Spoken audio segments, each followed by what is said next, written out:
إن الحمد لله نحمده ونستعينه ونستغفره ونعوذ بالله من شرور أنفسنا ومن سيئات أعمالنا من يهد الله فلا مضل له ومن يضلل فلا هادي له أشهد أن لا إله إلا الله وحده لا شريك له وأشهد أن محمدا عبده ورسوله لا نبي ولا رسول بعده اللهم صل وسلم وبارك على سيدنا ونبينا محمد وعلى آله وأصحابه ومن تبعهم بإحسان إلى يوم القيامة أما بعد فيا عباد الله أوصيكم ونفسي بتقوى الله قال الله تعالى في كتابه الكريم أعوذ بالله من الشيطان الرجيم بسم الله الرحمن الرحيم يا أيها الناس اتقوا ربكم الذي خلقكم من نفس واحدة وخلق منها زوجها وبث منهما رجالا كثيرا ونساء واتقوا الله الذي تساءلون به والأرحام إن الله كان عليكم رقيبا يا أيها الذين آمنوا اتقوا الله حق تقاته ولا تموتن إلا وأنتم مسلمون يا أيها الذين آمنوا اتقوا الله وقولوا قولا سديدا يصلح لكم أعمالكم ويغفر لكم ذنوبكم ومن يطع الله ورسوله فقد فاز فوزا عظيما معاشر المسلمين وزمرة المؤمنين sidang jemaah rahimakumullah. Marilah pada kesempatan siang hari ini kita kembali memanjatkan puja dan puji syukur kita kehadirat Allah Subhanahu wa ta'ala atas segala nikmat yang diberikan kepada kita semuanya, sehingga pada kesempatan siang hari ini alhamdulillah kita bisa hadir di salah satu rumah Allah Subhanahu wa ta'ala yang berkah ini untuk melaksanakan salah satu kewajiban kita sebagai hamba Allah, sebagai seorang muslim laki-laki, yaitu untuk melaksanakan salat Jumat secara berjamaah.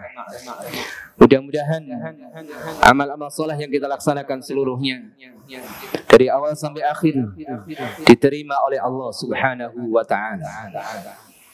Salawat dan salam kita haturkan kepada Nabi kita Muhammad sallallahu alaihi wasallam beserta keluarga, para sahabat dan seluruh umatnya yang senantiasa istiqamah di dalam menjalankan sunnah beliau hingga yaumil qiyamah. Kemudian khatib mengajak diri pribadi khatib dan kemudian jamaah kaum muslimin sekalian untuk senantiasa bertakwa kepada Allah Subhanahu wa ta'ala.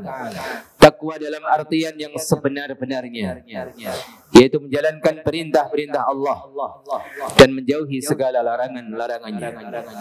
Ma'asyiral muslimin wa zumratal mu'minin, sidang Jumat rahimakumullah. Sesungguhnya di antara bagian yang sangat penting di dalam kita beragama adalah bagaimana kita senantiasa berusaha untuk berakhlakul karimah. Pernah suatu saat Rasulullah sallallahu alaihi wasallam ditanya tentang sebab dominan seseorang bisa masuk surga Allah Subhanahu wa ta'ala. Beliau Rasulullah sallallahu alaihi wasallam kemudian menjawab, taqwallahi wa husnul khuluq. Di antara sebab dominan yang bisa memasukkan orang ke dalam surga Allah adalah takwa kepadanya dan akhlak yang mulia. Terkait dengan hal ini, Rasulullah sallallahu alaihi wasallam pernah menyampaikan nasihatnya kepada salah seorang sahabat yang mulia, yaitu Mu'adz bin Jabal radhiyallahu anhu. Rasulullah sallallahu alaihi wasallam bersabda, "Ittaqillaha haitsu ma kunta wa atbi'is sayyi'atal hasanata tamhuha wa khaliqin nasa bi khuluqin hasan." Yang artinya, bertakwalah kamu dimanapun kamu berada. Iringilah perbuatan yang buruk dengan perbuatan yang baik. Niscaya ia akan menghapuskannya.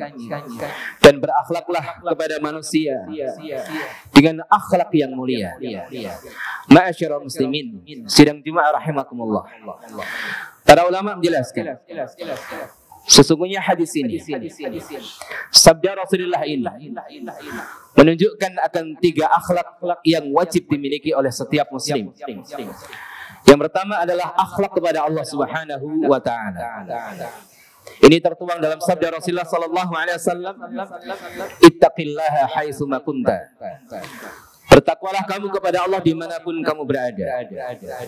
Takwa kepada Allah adalah akhlak seorang hamba kepada Rabb-Nya. Bagaimana seorang hamba senantiasa menjalankan perintah-perintah Allah dan menjauhi segala larangan-larangannya. Walaupun sebagian ulama mengatakan menjalankan perintah Allah, menjauhi larangan-larangannya, itu bukan makna daripada takwa itu sendiri, tapi itu adalah buah daripada takwa seseorang. Karena asal takwa wal khasyah. Karena pokok daripada takwa adalah bagaimana seorang hamba itu takut. Ia takut kepada Allah Subhanahu wa taala. Sehingga rasa takutnya, rasa khawatirnya menjadikan ia senantiasa menjalankan perintah-perintah Allah dan menjauhi segala larangan-larangannya. Maka cukup seorang hamba dikatakan sebagai hamba yang bertakwa ketika ia takut dan khawatir. Kalau apa yang ia dengar, apa yang ia lihat, apa yang ia makan, apa yang ia minum, menjadikan Allah murka kepadanya. Suatu saat Imam Ahmad rahimahullah ta'ala terlihat gemetar tubuhnya, takut wajahnya. Kemudian beliau ditanya oleh salah seorang muridnya, "Ada apa gerangan? Anda kelihatan takut wahai Imam. Terlihat gemetar tubuhmu." Kemudian beliau mengatakan, "Sungguh aku takut karena Allah Subhanahu wa taala hanya menerima amal-amal soleh itu dari orang-orang yang bertakwa." Kemudian belum nyitir sebuah firman Allah, yaitu surat Al-Maidah ayat yang ke-27. "Innama yataqabbalullahu minal muttaqin." Sesungguhnya Allah Subhanahu wa taala hanya menerima amal dari orang-orang yang bertakwa saja. Tahukah kamu siapakah mereka orang yang bertakwa itu? Imam Ahmad menjelaskan, orang yang bertakwa adalah orang yang senantiasa hati-hati di dalam memasukkan makanan dan minuman ke dalam perutnya. Ia hati-hati apakah makanan yang ia makan itu halal ataukah haram. Ini orang yang bertakwa. Dan tingkatan tertinggi seorang hamba di dalam ia bertakwa pada Allah, ketika rasa takut ini ia mampu hadirkan dalam setiap keadaan, bukan hanya di hadapan manusia, namun di belakang mereka. Karena di antara jebakan setan adalah setan, musuh Allah, musuh kita bersama, menggoda sebagian hamba-hamba Allah, di mana sebagian hamba-hamba Allah menampilkan keindahan, menampilkan performa kesalehan di hadapan manusia, namun di belakang mereka ternyata menyimpan satu amal yang buruk. Di hati mereka tersimpan satu kotoran yang dapat menghancurkan amal-amal saleh mereka. Disebutkan dalam hadis bahwa orang yang seperti ini terancam amal-amalnya akan hancur kelak di hadapan Allah Subhanahu wa taala. Al-Imam Ibnu Majah rahimahullah taala menyebutkan dalam hadisnya, Rasulullah sallallahu alaihi wasallam bersabda, "La a'lamanna aqwaman min ummati ya'tuna yaumal qiyamah bi hasanati amsali jibali tihamat bayda." Sungguh aku mengetahui kaum-kaum dari umatku yang datang pada hari kiamat membawa kebaikan-kebaikan yang sangat banyak, seperti gunung Tihamah yang putih, sangat banyak. Fayaj'alullahu haba'an mansura. Namun kebaikan-kebaikan tersebut Allah hancurkan, Allah jadikan seperti debu yang berterbangan. Faqala Qala Thauban. Kemudian Thauban berkata, sifhum lana ya Rasulullah, alla nakuna minhum wa nahnu la na'lam. Sebutkan sifat-sifat mereka wahai Rasulullah, agar kami tidak menjadi seperti mereka sedangkan kami tidak menyadarinya. Qala amma innahum ikhwanukum. Sesungguhnya mereka adalah saudara-saudara kalian. Wa min jildatikum. Mereka juga tidak berbeda dengan kalian. Kulitnya sama dengan kulit kalian. Wa ya'khuduna minal laili kama ta'khudun. Mereka menghabiskan malam-malam mereka sebagaimana kalian juga menghabiskan malam-malam kalian. Walakinnahum aqwamun, akan tapi mereka adalah kaum-kaum idza khalau bi maharimillahi intahakuha. Ketika mereka sendirian, mereka tenggelam dalam keharaman-keharaman, kemaksiatan kepada Allah. Oleh karena itu masyarakat muslimin, mari kita mohon kepada Allah agar Allah menghadirkan rasa di hati kita, rasa muraqabatullah, senantiasa diawasi oleh Allah dan tidak melahirkan, mewujudkan niat dalam hati kita dalam amal ibadah kecuali harapan pahala dari Allah Subhanahu wa taala. Kemudian masyaallah muslimin, akhlak yang kedua yang wajib kita miliki adalah akhlak terhadap diri kita sendiri. Hal ini tertuang dalam sabda Rasulullah sallallahu alaihi wasallam, wa atbi'i sayyi'atal hasanata tampuha. Dan iringilah perbuatan yang buruk itu dengan perbuatan yang baik. Karena perbuatan yang baik akan menghapus perbuatan yang buruk. Akhlak yang kedua ini adalah terkait bagaimana kita memahami hakikat diri kita sebagai manusia. Kalau orang-orang paham akan dirinya, maka ia akan senantiasa melazimi istighfar dan taubat kepada Allah Subhanahu wa taala. Dari sini para ulama menjelaskan ma'asyiral muslimin, taubat seorang hamba dibagi menjadi dua. Yang pertama adalah taubatul awam, taubatnya manusia secara umum, taubatnya seluruh ataupun kebanyakan manusia, yaitu orang-orang yang bertaubat kepada Allah setelah ia jatuh dalam kemaksiatan. Apakah ini tidak bagus? Ini sangat bagus. Allah mencintai mereka orang-orang yang taubat kepadanya. Allah melihat hamba-hambanya bukan dari mereka yang tidak pernah berbuat salah, karena ini tidak ada. Allah melihat hamba-hamba yang mau bangkit, rujuk dan inabah kepadanya. Tetapi ini sangat dicintai oleh Allah Subhanahu wa taala. Taubatnya seorang hamba setelah ia sadar bahwa ia telah jatuh dalam kobangan kemaksiatan. Kemudian yang kedua adalah taubatul khusus. Taubat yang sifatnya lebih khusus. Itu orang-orang yang al-arifuna billah. Orang yang berma'rifatullah. Orang yang kenal Allah dan kenal akan dirinya. Ia melazimi istighfar dan taubat kepada Allah. Tidak harus menunggu ia sadar jatuh dalam kemaksiatan yang besar kepada Allah. Maka contoh yang terbaik dalam hal ini adalah Rasulullah sallallahu alaihi wasallam. Siapakah kita dibanding Nabi kita Muhammad sallallahu alaihi wasallam? Apakah dosa kita sudah ada jaminan ampunan dari Allah? Sebagaimana Rasulullah sallallahu alaihi wasallam sudah dijamin dosanya diampuni oleh Allah. Namun demikian, Rasulullah sallallahu alaihi wasallam beliau istighfar, taubat kepada Allah dalam sehari tidak kurang dari 70 kali istighfar kepadanya. Lalu siapa kita? Apakah kita merasa sudah sempurna dalam ibadah kita? Sudah mampu melaksanakan salat khusyuk dari A sampai Z, dari takbiratul ihram sampai salam? Apakah kita jamin hati kita senantiasa ikhlas saat sedekah? Apakah tobat-tobat kita betul-betul serius kepada Allah? Bagaimana kita membayar nikmat-nikmat Allah yang Allah berikan kepada kita? Mata yang kita gunakan menatap hal-hal yang indah di dunia, apakah sudah kita tunaikan secara baik? Apakah mata lebih banyak kita gunakan untuk ibadah atau maksiat? Maka kalau kita renungkan ma'asyiral muslimin, kita renungkan hal ini ketika kita paham akan hakikat diri kita, status kita sebagai hamba Allah, maka niscaya lisan kita tidak pernah kering daripada istighfar kepada Allah Subhanahu wa taala. Al-Imam Ibnu Qayyim Al-Jauziyah menyebutkan dalam kitabnya Madarijus Salikin, orang-orang mukmin dibagi menjadi dua golongan. Yang pertama adalah mereka orang-orang yang disebut dengan at-taibun, orang yang meniti jalan taubat.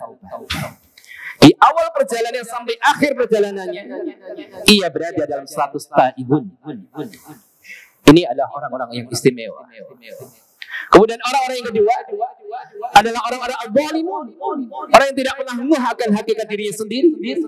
Boro-boro dia istighfar, dia merasa tidak punya dosa. Buat apa tobat kepada Allah?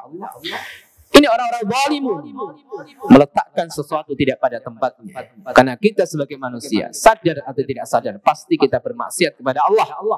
Entah maksiat yang sifatnya kita menerjang larangannya, atau maksiat dalam bagian kita tidak bisa menunaikan hak Allah dengan semestinya. Al-Imam Al-Qayyim kemudian mengambil satu dalil dari firman Allah. Surat Al-Hujurat ayat yang ke-11. Wa man lam yatub fa ulaika humul zalimun. Orang yang tidak masuk golongan orang-orang yang bertaubat, maka ia masuk dalam golongan orang-orang yang zalim. Maka dalam kesempatan sisa bulan Ramadan ini, karena saya mengingatkan diri saya dan jamaah kaum muslimin sekalian bahwa Ramadan masih tersisa. Tentunya bagi siapa yang meyakini bahwa hari ini masih Ramadan. Dan perlu kita pahami nilai kesempurnaan seseorang ada di penghujungnya. Maka kita tutup hari terakhir bulan Ramadan ini dengan amal terbaik. Al-ibratu bil khawatim. Nilai seseorang ada di penghujungnya. Bahkan nasihat para ulama ketika membandingkan antara dua golongan, yaitu orang-orang yang cacat di awal Ramadan, namun baik di kesudahannya, di penghujungnya, itu lebih afdal dibandingkan orang-orang yang baik di permulaannya, namun cacat di kesudahannya. Ini kesempatan yang terakhir, ma'asyiral muslimin. Kita banyak istighfar kepada Allah. Kita banyak sedekah di hari ini, di hari Jumat, di hari Ramadan, karena tidak ada jaminan. Apakah Ramadan ini adalah Ramadan yang bukan Ramadan terakhir? Tidak ada jaminan. Bisa jadi Ramadan tahun depan kita tidak menjumpainya. Kita berharap pada Allah, mudah-mudahan rukuk kita, sujud kita, siam kita, qiyam kita mengantarkan kepada ridha Allah dan surga firdausnya yang tertinggi kelak. Amin. Kemudian yang terakhir, ma'asyiral muslimin, akhlak yang terakhir. Akhlak yang wajib dimiliki oleh seorang muslim adalah akhlak kepada sesama. Rasulullah sallallahu alaihi wasallam bersabda, "Wa khaliqin nasa bi khuluqin hasan." Dan berakhlaklah kepada manusia dengan akhlak yang mulia. Akhlak kepada manusia tentunya di sini juga dibagi menjadi dua. Manusia artinya secara umum, bagaimana kita berakhlak kepada sesama manusia, baik yang Islam maupun yang non-Islam. Dan keistimewaan orang Islam itu ketika berakhlak, jangankan manusia, kita itu diperintahkan untuk berakhlak kepada hayawan, kepada hewan sekalipun. Maka Islam itu rahmatan lil alamin, dirasakan rahmatnya oleh semesta alam ini. Kita diperintahkan untuk beradab, berakhlak kepada hewan saat menyembelih. Kita diperintahkan untuk menajamkan peso kita supaya tidak menzalimi dia. Kemudian kita tidak boleh sembarangan menebang pohon. Kita dibolehkan memanfaatkannya kalau itu ada manfaatnya, atau mungkin mengganggu, boleh. Tapi ketika pohon itu tidak mengganggu dan kita tidak manfaatkan, biarkan. Ini akhlak. Walaupun ini tidak sampai derajat haram, ini akhlak. Membiarkan makhluk Allah. Berbeda ketika kita ingin manfaatkan, karena memang dunia ini diciptakan oleh Allah untuk kemaslahatan manusia. Selama tidak haram, maka boleh kita manfaatkan. Dan kemudian akhlak tertinggi di sini adalah akhlak kita kepada sesama muslim. Ada 3 bagian yang kita pahami, ma'asyiral muslimin. Akhlak di sini adalah bagaimana kita menunaikan hak-hak kita. Kenali hak-hak mereka. Baca hadis-hadis Rasulullah sallallahu alaihi wasallam. Hadir di majelis ilmu supaya betul-betul ketika kita bermuamalah ada nilai ibadah di sisi Allah. Karena sungguh merugi kalau orang itu memahami ibadah itu hanya tersekat di dalam masjid. Dia berpaham kalau keluar masjid sudah berhenti itu ibadah. Tidak. Orang bertetangga, orang bersahabat, berteman, itu potensi ibadahnya juga besar di sisi Allah Subhanahu wa taala kalau tahu ilmu dan rumusnya. Maka kenali hak-haknya. Yang kedua, jangan melakukan kezaliman sekecil apapun, karena ada buntutnya yang panjang sampai akhirat. Kemudian yang ketiga, pesan saya kepada diri saya pribadi dan jamaah kaum muslimin sekalian, bagaimana kita berakhlak, itu akhlak dalam menyikapi perbedaan. Ini juga akhlak. Para ulama banyak menulis kitab yang berjudul Fiqhul Ikhtilaf, fikih bagaimana kita berbeda pendapat. Jangan sampai kemudian kita menerapkan satu hadis yang sahih, namun konteksnya berbeda. Kita semangat menjalankan hadis misalnya, man ra'a minkum munkaran falyughayyirhu biyadihi. Barang siapa di antara kalian melihat kemungkaran maka ubahlah dengan tangannya. Fa illam yastati' fa bilisanihi, kalau tidak mampu maka dengan lisannya. Pertama dengan tangannya, kalau tidak mampu dengan lisannya. Fa illam yastati' fa biqalbihi, kalau tidak mampu maka dengan hatinya. Perhatikan ma'asyiral muslimin, hadis ini muqayyad dengan sifat yang khusus, yaitu mungkar, kemungkaran. Kemungkaran adalah mukhalafatus syariah, sesuatu yang menyisi syariat. Walaupun secara bahasa mungkar itu maknanya tidak diketahui, tidak dikenal. Sedangkan yang dikenal disebut dengan ma'ruf. Oleh karena itu malaikat yang menanya di alam kubur disebut dengan mungkar dan nakir, karena malaikat ini malaikat yang asing, tidak dikenal sebelumnya. Kita tidak pernah bertemu saat kita hidup di dunia, maka disebut mungkar wa nakir. Maka kemungkaran itu sesuatu yang tidak dikenal dalam syariat. Maka kita diwajibkan ingkar mungkar, mengingkari kemungkaran. Tapi ingkar mungkar di sini tidak masuk dalam ranah wilayah fikih yang mu'tabar, yang diakui oleh para ulama. Hari ini kita juga merasakan nuansa perbedaan yang luar biasa, yaitu perbedaan penetapan Idul Fitri. Ada yang meyakini bahwa Idul Fitri jatuh pada hari ini, hari Jumat. Sebagian kaum muslimin sudah sholat tadi pagi dengan perhitungan rumusan hisab ataupun minimal wihdatul matla', yaitu bulan global. Karena terdapat banyak negara yang menyatakan telah melihat hilal. Kemudian sebagian kaum muslimin menetapkan bahwasanya Idul Fitri jatuh pada hari besok dengan rumusan ru'yah lokal. Karena negara kita dan negara tetangga-tetangga kita ini, mereka tidak melihat hilal kemarin sore, sehingga menggenapkan bulan Ramadan menjadi 30 hari, sehingga 1 Syawal jatuh pada esok hari. Ini adalah perbedaan yang tentunya aslinya kita tidak mengharapkan, karena yang terindah adalah persatuan. Makanya kalau ditanya mana yang lebih baik, bareng-bareng atau berbeda-beda, jawabannya bareng-bareng. Karena syiarnya luar biasa. Makanya bagaimana Rasulullah SAW itu berusaha menyatukan kalimat. Kalau bisa amalia kaum muslimin itu sama. Tetapi fakta itu jangan sampai kita kemudian menutup mata. Fakta ternyata ada juga perbedaan, dan juga perbedaan telah ada pada zaman Nabi dan setelah zaman Nabi. Kalau pada zaman Nabi enak, kalau beda kemudian merujuk pada Nabi. Ya Nabi yang benar yang mana? Nabi menjawab. Tapi hari ini kalau kita berbeda, kita tanya kepada siapa? Tanya pada ulama fulan membenarkan ini. Tanya pada si alim fulan, si alim membenarkan yang itu. Makanya akhlak terindah pada saat ini adalah bagaimana kita menghormati sama kaum muslimin.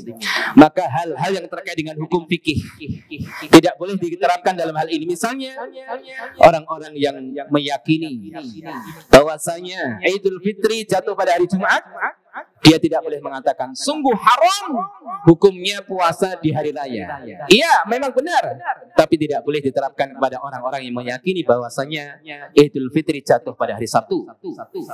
Kemudian orang-orang yang meyakini Idul Fitri jatuh pada hari Sabtu tidak boleh mengatakan, wahai engkau yang sudah beridul fitri, kalian sungguh berani puasa di bulan Ramadan, sungguh kalian berani berbuka di bulan Ramadan, sungguh secara hitungan kalian hutang 1 hari wajib qadha. Itu nggak bisa. Ini harus kita pahami masyarakat muslimin, dan tentunya akhirnya kita berharap pada Allah. Mudah-mudahan Allah menyatukan hati-hati kaum muslimin walaupun dalam hal ini kita berbeda. Aqulu qouli hadza wa astaghfiru li wa lakum wa lisairil mu'minina min kulli dhanbin wastaghfiruh innahu huwal ghafurur rahim.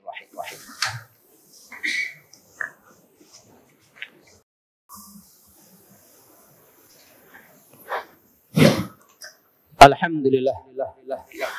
Alhamdulillahirabbil alamin. Wassalatu wassalamu ala asyrafil anbiya'i wal mursalin wa ala alihi wa ashabihi wa man tabi'ahum bi ihsanin ila yaumiddin. Asyhadu an la ilaha illallah wahdahu la syarika lah wa asyhadu anna Muhammadan abduhu wa rasuluh. La nabiyya wa la rasula ba'dah. Amma ba'du fa ya ibadallah, usikum wa nafsi bitaqallah. Ittaqullaha haqqa tuqatih wa la tamutunna illa wa antum muslimun. Sidang Jemaah rahimakumullah, khatib kembali berpesan agar senantiasa kita semuanya meningkatkan takwa kita kepada Allah Subhanahu wa taala, meninggalkan maksiat kepadanya. Jangan lihat besar dan kecilnya satu maksiat. Ingatlah Allah yang Maha Besar, yang Maha Karim, yang Maha Baik, masih berikan nikmat kepada kita walaupun kadang kita bermaksiat kepadanya. Zat yang seperti ini adalah zat yang tidak patut kita maksiati. Dan akhirnya marilah kita berdoa kepada Allah di waktu mustajabah ini. Mudah-mudahan Allah mengabulkan doa-doa kita, mengijabahi hajat-hajat kita. Amin ya Allah ya rabbal alamin. Innallaha wa malaikatahu yusholluna 'alan nabi. Ya ayyuhalladzina amanu shallu 'alaihi wa sallimu taslima. A'udzu billahi minasyaitonir rajim. Bismillahirrahmanirrahim. Alhamdulillahirabbil alamin. Hamdan syakirin hamdan na'imin. Hamdan yuwafi ni'amahu wa yukafi'u mazidah. Ya Rabbana lakal hamdu kama yanbaghi li jalali wajhikal karim wa 'azimi sultanik. Allahumma salli wa sallim ala nabiyyikal karim wa ala alihi wa ashabihi ajma'in. Allahumma ighfir lana dhunubana wa liwalidina warhamhum kama rabbawna shighara wa li jami'il mu'minina wal mu'minat wal muslimina wal muslimat al ahya'i minhum wal amwat innaka sami'un qaribun mujibud da'awat wa ya qadiyal hajat. Allahumma inna nas'aluka salamatan fid din وعافية في الجسد وزيادة في العلم وبركة في الرزق وتوبة قبل الموت ورحمة عند الموت ومغفرة بعد الموت. اللهم هون علينا في سكرات الموت والنجاة من النار والعفو عند الحساب. ربنا لا تزغ قلوبنا بعد إذ هديتنا وهب لنا من لدنك رحمة إنك أنت الوهاب. اللهم إنا نسألك حسن الخاتمة ونعوذ بك من سوء الخاتمة. اللهم فرج هم المهمومين ونفس كرب المكروبين واقض الدين عن المدينين واشف مرضانا ومرضى المسلمين وارحم موتانا وموتى المسلمين. يا حي يا قيوم برحمتك نستغيث. ربنا ظلمنا أنفسنا وإن لم تغفر لنا وترحمنا لنكونن من الخاسرين. اللهم أعز الإسلام والمسلمين وأهلك الكفرة والظالمين.